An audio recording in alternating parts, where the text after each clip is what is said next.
Oke, selamat siang teman-teman semuanya. Assalamualaikum warahmatullahi wabarakatuh. Apa kabar semuanya? Ketemu lagi dengan saya, Dr. Virgo, di acara tips-tips bermanfaat. Ya.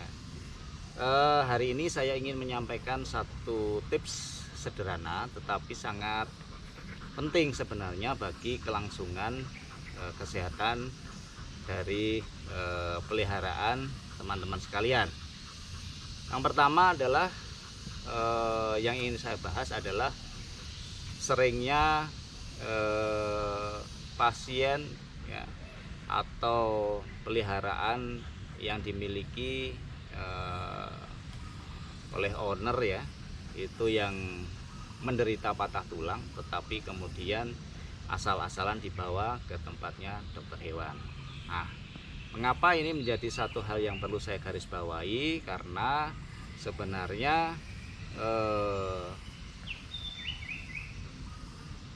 kesembuhan kembali dari kasus patah tulang itu sangat bergantung dari bagaimana tata cara di dalam pemilik atau owner itu memperlakukan hewan kesayangannya yang menderita patah tulang itu. Yang perlu diketahui bahwa patah tulang pada umumnya ada dua ya. Ada dua macam yang harus dibedakan. Yang pertama adalah patah tulang tertutup, yang mana tulang yang menderita patah itu tidak menyebabkan sobeknya kulit.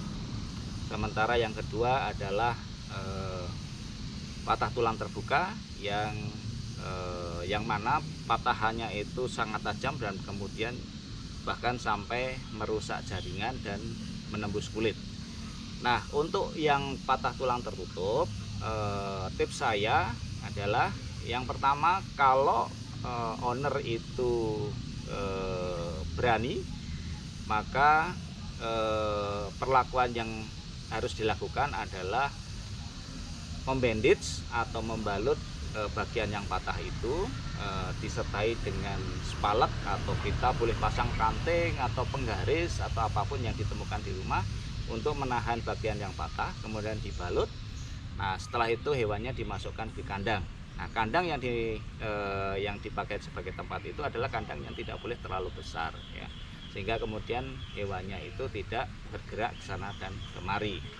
Sementara untuk yang kasus yang kedua, untuk patah tulang yang terbuka, misalnya pada kasus kecelakaan dan sebagainya, maka untuk membantu ya kesembuhan yang bagus, maka owner harus memperlakukan kondisi hewan itu agak berbeda, yaitu pemilik harus berani ya.